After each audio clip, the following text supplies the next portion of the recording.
You know, we see images of Christ pretty much everywhere. Churches, museums, you name it. But what if I told you that all of Christian art, as we know it, the whole tradition, was nearly wiped out by a single explosive question? This isn't just about art history. This is about a high-stakes intellectual showdown in the 4th century that literally defined how Christianity would see God forever. And this, right here, is the paradox that started it all. If the core of your faith is that God is invisible, an infinite spirit way beyond our understanding, how on earth could you justify making a physical image of him? I mean, it sounds not just impossible, but maybe even blasphemous. And this is the exact problem early Christians were wrestling with. And then you have this. This is the scriptural key that unlocks the whole thing. When someone asks Jesus how to see the Father, his answer is so simple but so radical: just look at me. This verse is basically saying that Christ is the image, the perfect, living, breathing picture of the invisible God. But wow, that simple statement would kick off one of the biggest debates in history. So, here's our game plan. First, we're going to break down the core problem. Then, we'll meet our two main contenders, Arius, with his very safe but very distant God, and then Athanasius, who comes in with this radical defense of a perfect image. We'll see how it all leads to this consubstantial solution, and then the big payoff, how that one theological idea saved Christian art. All right, let's set the stage. This whole debate wasn't really about just painting pictures. It was about something much deeper, the incarnation itself. I mean, if the eternal Word of God really became human, did that mean the divine could suddenly be contained? Limited? Actually seen? To really get this, you gotta look at the words these early thinkers used. They said the Word became circumscribed, which means you could literally draw an outline around it. It became seizable, you could grasp it, and visible. Honestly, this was the scandalous claim at the heart of Christianity. And it's the very idea that made painting a picture of Christ even a possibility.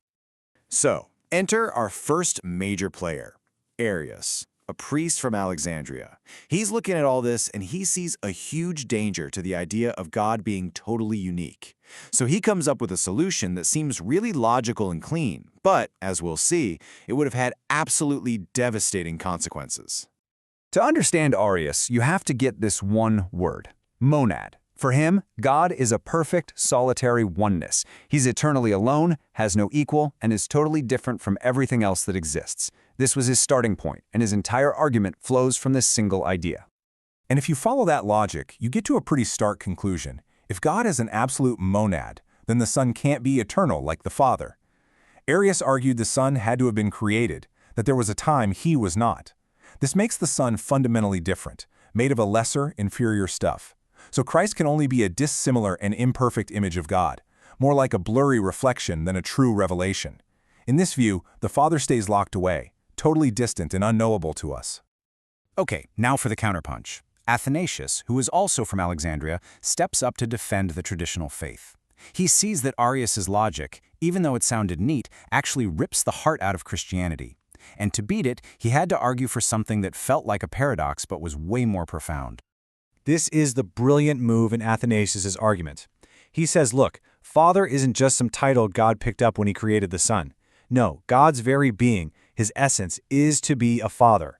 And if God is an eternal Father, well, it just makes sense that he must have an eternal Son. They have to exist together forever. This quote just completely flips our normal thinking on its head. We usually think of God's fatherhood as being like human fatherhood, right? A metaphor. Athanasius says, no, you've got it completely backward. God is the only true perfect Father, and our human experience is just a faint echo of that eternal reality. It's just brilliant.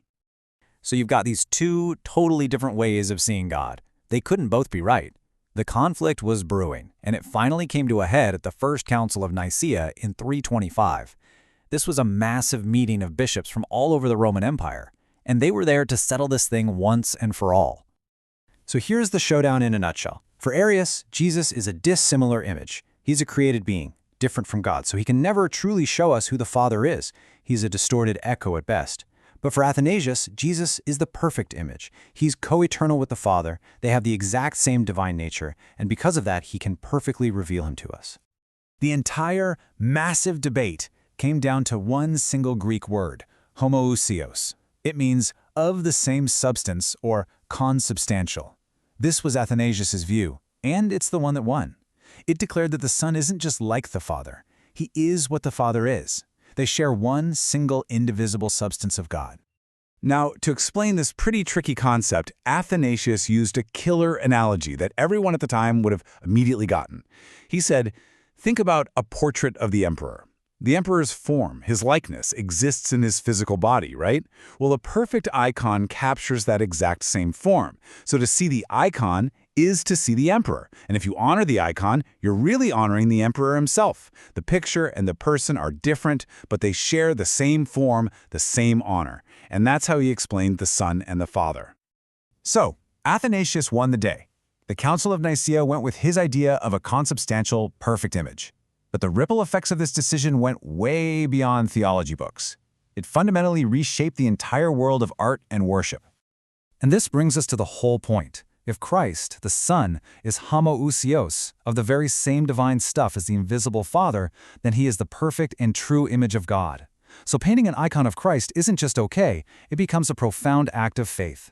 It's declaring that yes, in Jesus, we have truly seen the Father. This one word gave a rock-solid theological foundation to all of Christian art that followed. And you can literally see the result of this theological victory in the art that followed. Almost immediately, we start seeing one of the most powerful images in art history pop up, the Christ Pantocrator, which means ruler of all. This isn't just a portrait, it's a theological manifesto in paint, showing Christ as a visible form of the all-powerful invisible God, the perfect image made real. So Athanasius and his allies fought for this idea that a true image isn't a cheap copy, but actually shares the substance of the original.